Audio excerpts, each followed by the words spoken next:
요즘에 60대, 50대 한국 남자들이 결혼을 많이 추진을 하잖아요. 예. 근데 그 나이 차랑 이런 문제도 좀 있을 것 같기도 하고, 경제 문제도 있을 것 같기도 하고.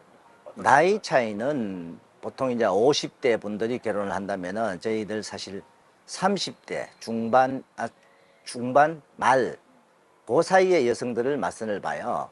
맞선을 보는데 60대 분들이 사실 결혼을 하려면은 이게 40대 분들하고 결혼을 하는 게 쉽지가 않아요. 어떤 면에서 그러냐면 나이 40 넘은 분들이 한국어 공부를 하는 게 상당히 어려워요. 베트남에서요. 그렇죠. 한국어를 일단 공부해서 시험을 통과해야만이 한국을 갈 수 있으니까 과거에 그런 적이 한번 있었잖아요. 부산에 모 업체가 4세 남성분이 40, 한 5세 분하고 결혼을 시켰어요. 근데 이 여성분이 계속 한국어 시험을 떨어지는 거예요. 떨어져갖고 한국을 못 오게 되니까 이 신랑분이 화가 나갖고 그 사장하고 싸우다가 밖에 나가 휘발유 사갖고 와서 사장 사무실에 뿌리고 불질러서 사장 타 죽었어요. 그런 사건이 한번 있었단 말이에요. 그러다 보니까 저희들 같은 경우는 40대 이상 여성분을 원하는 나이 많은 신랑분들은 웬만하면 안 해요. 그 때문에 최대한 그래도 결혼을 할 수 있는 신부들로서는 한국어를 공부할 수 있는 능력은 그래도 30대 말 이전, 그래서 30대 말도 보면은 신부들이 학력이 좀 있는 사람들, 저희들 최근에 결혼시킨 사람들도 대졸자들이에요. 대졸자들이고 직장인들, 사무직 직장인들은 지금도 한국어를 하락하면 충분히 하잖아요. 그 사람들은. 그런 신부들.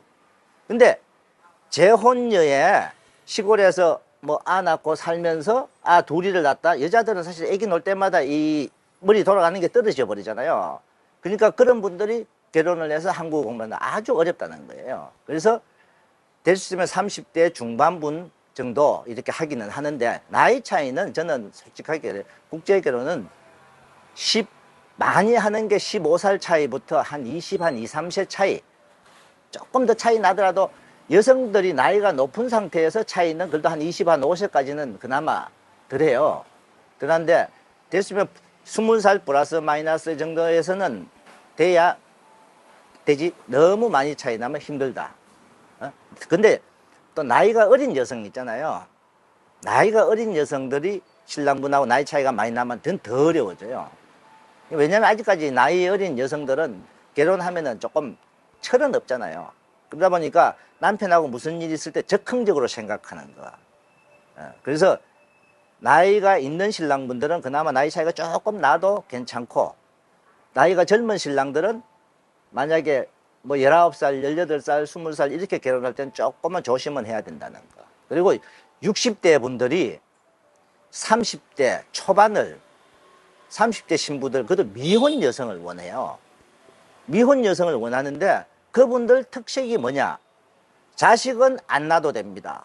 근데 본인들은 자식이 있잖아요. 한국에서 보통 그런 분들이 이혼남이거든요. 본인들은 자식이 있는데 여성은 자식이 없는 사람을 원해. 그러면서 또 자식은 안 낳는다. 근데 과연 베트남 여성으로, 이 모성애에 가는 베트남 여성이 결혼을 해서 자식은 안 낳는다 그러면 과연 그게 결혼이 지속될 수 있을까요? 제가 어제 어떤 분과 상담을 받았어요. 그분이 이런 말을 했어요. 자기가 결혼해 사는데 와이프한테 애기 놓지 말자 했다가 와이프가 지금 이혼하자 한다 이거야. 베트남 여성이 내가 당연한 소리다. 애기 안 놓는데 남편하고 왜 살? 이 베트남 여성들이 남편하고 사이에 애기를 놓고 싶다 하는 게 애기에 대해서 모성애가 굉장히 강하잖아요. 사실 저도 제 와이프한테 그 문제로 이혼 독촉을 몇 번 받았어요. 왜냐면 저도 제 와이프하고 아기를 가지려고 무진장의 노력을 했는데 사실 와이프도 아무 문제 없고 저도 아무 문제 없으면서 안 돼서 나중에 시험관의 얘기를 굉장히 했어요. 실패할 때마다 제 와이프가 저한테 우리 그만 헤어져요 소리가 나온 거예요. 왜? 여성으로서는 아기가 안 되니까 자꾸 충격적인가.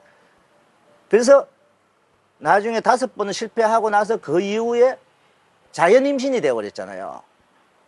그 말이 없잖아요. 너무 우리 와이프가 아기를 낳고 나서 굉장히 그걸로서 행복해 하잖아요. 근데 과연 아기가 없었으면은 지금쯤 나는 어떻게 됐을까? 아마 벌써 이혼했을 거예요. 여성분들이 남편이 애기 안 놓는다. 또 남편이 애기를 못 놓는다 하고 안 놓는다고는 다르잖아요. 만약에 남편이 애기 놓지 말자 소리 했을 때 처음부터 결혼할 여성이 있겠냐? 저는 없다고 봐요. 또 반면에 한국 신랑이 과하게 해주는 것도 생각하는 것도 있을 거예요. 있죠. 자, 내가 돈이 좀 있는 사람이야. 나이는 좀 있어. 근데 젊은 여성을 만나고 싶어. 다 해주고 싶어. 해주고 싶은 마음은 좋아요. 근데 조건을 걸어요. 결혼하게 되면 내가 뭐 해주겠다. 집을, 한국에 집을 사주겠다. 뭐 명품을 사주겠다. 뭐 어떻게 했다. 그게 실질적으로 말해서 매매혼이라고 봐요. 구체적으로 얘기해 주세요. 자, 돈 주고 당신 이런 조건에 해줄 거니까 오라 소리는 돈 보고 오라 소리잖아요. 그러니까 매매혼이죠. 저는 제가 어제 결혼 진행하면서 마지막 신랑분들이 마지막으로 이제 결혼하고 저녁에 한국 나가는 날이에요. 그 신랑분 2명을 제가 딱 앉혀놓고 한 말이 있어요. 무슨 말이냐면은 한쪽 신랑이 월 1,000만 이상 버는 사람이에요. 근데 이쪽 분은 조금 더 많이 버는 사람인데, 예를 들어서 이쪽 신랑이 월 300만 원 받는 직장인이고 당신은 1,000만 원을 버는 사람이라고 봤을 때 신부들이 당신이 이 사람은 술을 좋아해. 저녁 식사할 때마다 술 먹는 것 때문에 신부가 그 사이에 몇 번 삐졌어요. 왜? 이 신부가 처음에 맞선을 볼 때 했던 말이 있어요. 아버지가 술 좋아하고 폭력적이다. 엄마한테. 그래서 자기는 싫다. 이런 말을 했는데도 이 신랑이 그걸 주의를 못한다. 그 문제가 있잖아요. 그래서 내가 신랑분한테 뭐라 했냐면, 당신은 월 1,000만 원 받더라도 이쪽 신랑이 월 300만 원 받는데 이 신부는 누굴 택할 거냐고 봤을 때 당신 안 택한다. 왜? 누가 더 나한테 잘해줄 사람인지, 누가 더 이 사람이 얼굴적으로 풍기면서 선하게 보이는지 이걸 택하지, 수입 300만 원, 1,000만 원짜리 신부들은 똑같다. 좋은 남편을 만나고 싶지 돈 잘 버는 남자를 만나고 싶은 거 아니다. 왜? 신부들이 생각하는 거는요, 한국 가서 본인도 열심히 일을 해서 돈을 벌어서 부모님도 도와줄 수 있다는 생각을 누구나 갖고 있잖아요. 근데 그 남편을 선택한 다음에 남편이 좀 더 수입이 좋으면은 좋다는 이거지. 처음에 선택할 때 이 신랑은 조건은 안 좋은데 돈을 잘 벌어. 이 신랑은 조건은 좋은데 돈을 못 벌어. 과연 신부들이 누굴 택할까요? 선하고 착한 신랑을 택해요. 일단 신부들 취향이밖에 안 나요. 네. 근데 돈을 보고 택하는 신부들은 첫째 의심을 해봐야 되겠죠. 근데 만약에 얼마 전에 어떤 분이 저한테 상담 온 적이 있어요. 60대 신랑분인데 20살 아가씨를 만났대요. 그것도 인터넷상으로 만났대요. 그럴 수 있죠. 네. 근데 저는 그분한테 계세요. 본인 나이에 20대 신부를 만났으면은 반드시 의심을 해보세요. 왜 그러냐면은 이번에도 말씀 볼 때 47세 남성분인데 20대 중반 신부들이 노노하고 갔어요. 그 20살, 22살 차이밖에 안 되는데 신부가 나이 차이가 많아서요. 그렇게 한 신부가 몇 명 있었어요. 지금도 이제는 신부들도 20살 차이도 많다고 생각하는지, 23살 차이도 많다고 생각하는지, 야, 이제 신부들 눈이 점점 더 올라가네. 나는 이렇게 느꼈죠.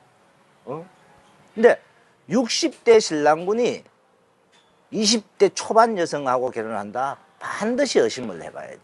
근데 이번에 그래 딱 하는 게, 결국은 신부를 선택하고 노노하다가 47살 되는 분이 사실 20대 초반 여성을 만났어요. 근데 20대 초반 여성을 만날 때 내가 딱 한마디가 있어요. 저 아가씨가 오케이 하면 이유가 있다. 그 이유가 뭔지를 내가 또 파헤쳐 봤어요. 결혼을 안 했다고 했거든, 처음에요. 당연히 결혼을 안 했다고 생각했는데 알고 보니까 미혼모예요. 근데 애기는 자기가 안 키워. 남자 쪽에서 외동아들이라서 그 집에서 데리고 갔대. 애기 태어난 지 2달 만에 데리고 갔대요. 그 아픈 마음이 있다 보니까 이 여성분이 오케이를 했는데, 저는 사실 그 결혼 자체를 반대했어요. 내가 신랑분한테 했습니다. 당신은 저 신부한테 당신 모든 걸 충족을 못 시켜준다. 왜? 이분이 또 술을 좋아해? 그 다음에 밤에 잠자리를 좋아해? 과연 20대 초반 여성이 그 신랑의 밤 잠자리를 계속 충족을 시키지 못해요. 그래서 내가 이런 이유 때문에 안 되니까 하지 말라고 했는데, 다른 여성한테 계속 캔서를 먹고, 또 나이가 좀 많은 여성은 본인이 또 싫고, 이러다 보니까 결국은 그 여성을 한테 내가 무슨 말까지 했느냐? 나중에 저한테 아무 소리 안 다든 각서 쓸래요? 내 소리까지 했어요. 근데 결국은 선택을 했어. 3일 지나고 저한테 할 말이 있대요. 저 여성분 다시 좀 생각해 봐야 되겠습니다 하면서 전화가 왔어. 그래서 내가 나갔어요. 호텔로 나가서 제가 첫 마디가 뭐라고 했는 줄 압니까? 신랑분은 나한테 그런 말 할 자격 없어요. 내가 다 말했잖아. 당신 아주 문제 생길 때 나한테 말 안 하기로 각서까지 쓴다 소리까지 안 했냐고. 그러니까 이 신랑분이 갑자기 쇠파래지는 거라. 근데 이 신랑분이 화가 난 건 어젯밤에 신부가 부부관계를 하지 말자고 캔 거야. 근데 알고 보니까 어젯밤부터 생리했어요. 그냥 못하죠. 그 신랑분이 그걸 몰랐던 거죠. 응? 그러니까 좀 그런 문제가 있지만은, 신랑분을 충족을 시켜주는 신부는 그래도 나이가 좀 있는 여성이다. 제발 모든 신랑분들이 생각할 때 나이가 많으신 분도 나이가 많은 신부, 만약에 자식을 놓기 싫은 사람 같으면은 자식이 있는 신부를 만나야 돼요. 남성은 반드시 자식이 있단 말이에요. 본인 자식이 있는 건 괜찮고 여성분 자식이 있는 건 안 된다. 그건 너무 이기주의다 이거죠.